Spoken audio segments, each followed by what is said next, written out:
Magandang araw po. Magandang hapon po pala. Hapon na. Ngayon po, ipapakita ko po itong vacuum. Mag-vacuum po ako gamit ang solar energy. Titingnan po muna natin kung ilang watts ba to. Kaya natin, pakita natin. Saan ba yung nito? Ilang watts ito? Saan ba? Wala na.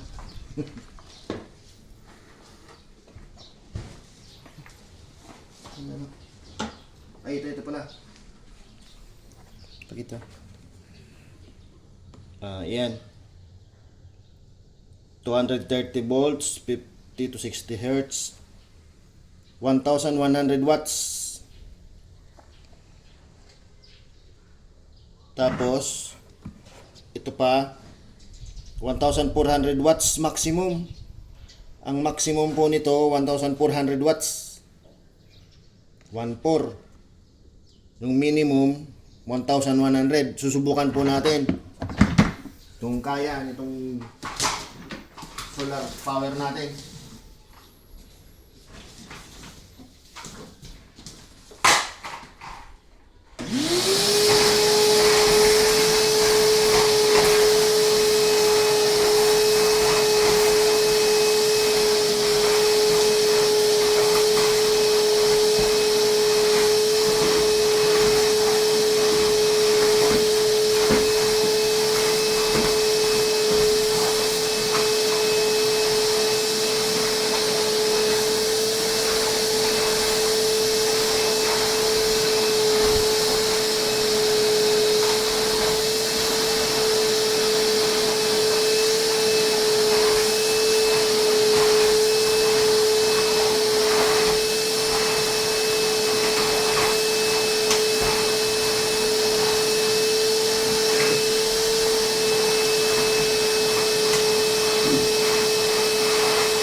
Yan po.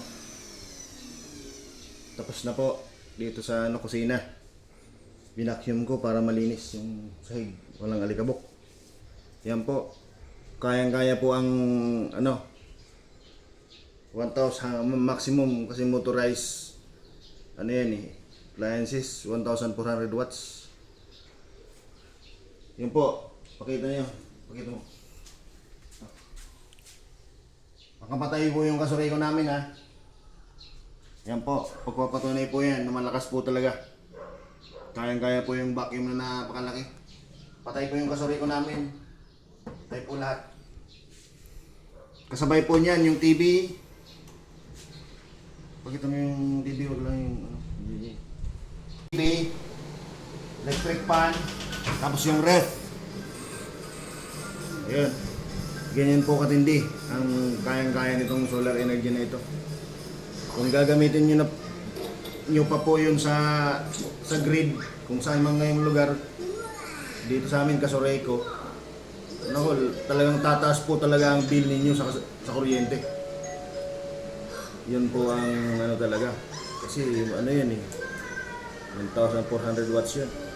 Kayang-kaya po hanggang tapusin itong pati sala, buong bahay namin kayang-kaya. Walang tigil. Yan po, maraming salamat po. Sana po i-like niyo po ang video ko. Sana po nakatulong sa inyo. Nakakuha kayo ng idea para kung ano-anong pagganahin nyo. Kaya-kaya ko yan. Susunod po yung tubig naman namin, yung water pump. Yung po ang susunod na ipapakita ko. Maraming salamat po. Sana po i-subscribe niyo po ako para masubaybayan niyo po ang mga dapat niyong malaman. Maraming salamat po. God bless.